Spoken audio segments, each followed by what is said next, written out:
If this season has taught us anything, perhaps its most valuable lesson is perspective.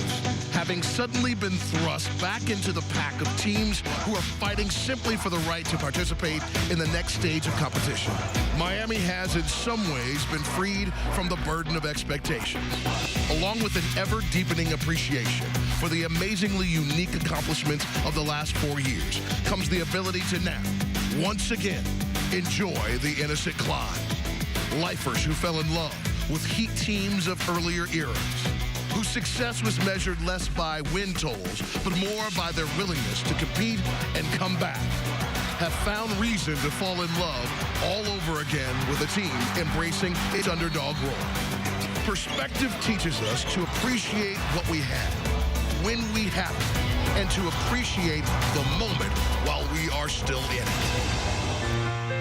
Perspective is also found when you are reminded that there is more to life than basketball. As we so passionately learned as a franchise once before, the greatest comebacks are those where our hardwood heroes overcome obstacles far greater than those a game can offer.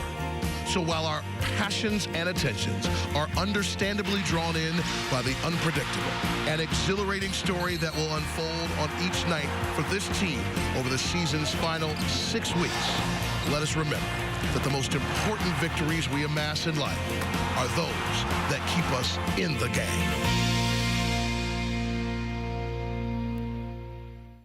Welcome to a special edition of Monday Night Basketball here in Miami. The playoff chase in the East resumes with a surprise guest waiting inside the Heat's house. 3rd of 4 games between Miami and Boston. Heat won the first 2. We hope you enjoy every bounce and basket right along with us tonight. Miami Heat basketball on Sunsports, proudly presented by AT&T Uverse. Good evening to the Heat Nation. Welcome to our version of Big Monday in Miami. A new week, but that same intense playoff chase awaits us. D. Wade with the Cleveland Clinic team play of the game right off the top. Dang, gonna feed him. I need 2 hands, and I need him now. Get it. He had 13 of 23 and was rolling nice job. Great numbers, catching it off the glass, getting out 3-on-2, running the lanes wide, and Rio delivering a good pass. Now, the man had 34 points. You know he's going to be in the highlight a little bit more and come right back at it with a nice finger roll. The Heat were on a run after Luol Deng provides a little visual here. We're talking about a 9-2 run. Listen, Schwackum, you heard it, didn't you? Sort of. See the spelling? I sent you the spelling of Schwackum. Oh, yeah. Thanks to one of our fine Twitter for that. individuals right there. There's Thomas pulling up for 3. He had 3 of those in the contest. And for Boston, they're all about that bass. All about that bass. He is a big physical guy inside, and you're so worried about the outside with Thomas. He snakes in there, gets position, and finishes. He had 14 points, and this would be the end of the night here, whereas on Whiteside, a flagrant foul 2. Not just a flagrant foul 2, but the end of the night. That's automatic, people. An ejection. The commissioner's office can decide on more if they decide. Now Boston's on a run. All about that bass. All over Silla right there. He had 7 of 14. Celtics on a 12-2 run at that point. You know what? That wasn't nice. That wasn't nasty. That was nasty. I love the roll. Rio delivering it after the double team. Throw it right in front of the rim. Let the Birdman go get it. You have that Michelet cassette still in the car? I do not. We're just sticking right to me. Oh, Ted, I'm not lost. I'm giggling. 4th quarter, Crotty, give me more Wade. I need more Wade like I need cowbell. Look at that gorgeous spin baseline with the left hand and little fake right go left. Jerebko rotating over too late. And it's good to see the big guy get up on top of the rim there. I like okay? That. I'm pumped up. Sounds like you had a little sports hernia right there. No, I'm okay. You're all right. Nice work. D-Wade, a little pull-up 3, 81-78 Boston, but Thomas wasn't having it. Oh, did you see that? He had 7 of 17. Little shot fake and a layup. He's a water bug, Jax. He's so quick that he creates space. You worry about his three-point shooting, a run on him. He gets around, and then he just creates space. I understand, son. I understand. That was like revenge right there. That wasn't even necessary.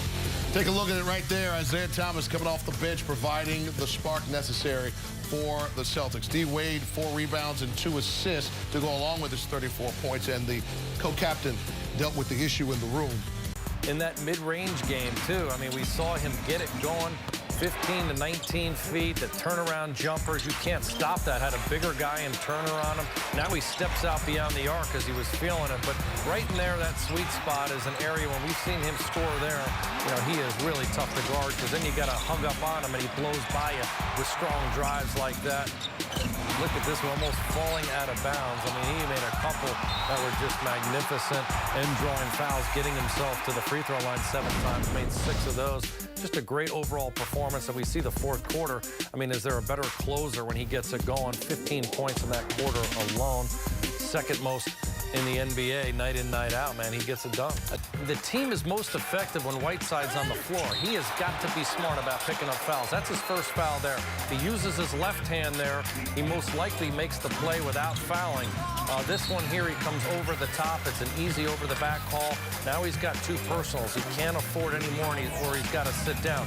This is just inexcusable. You can't foul jump shooters. You're doing them a favor, and he's got to know, just get close and don't be a factor. And he wound up letting, I thought, the game get away from him.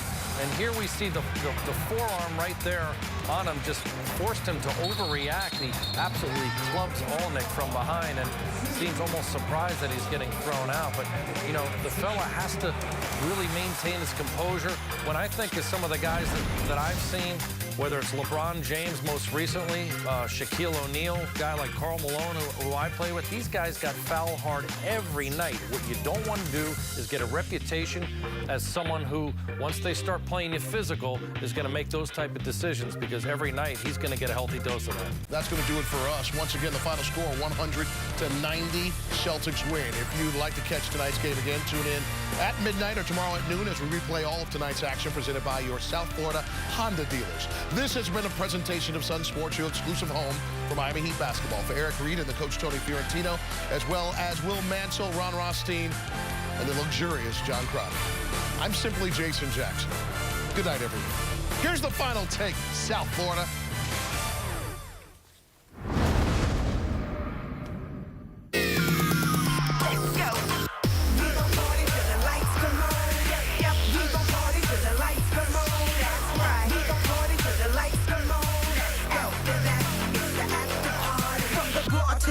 To the telly, now I'm with that. Lights come on in the club, we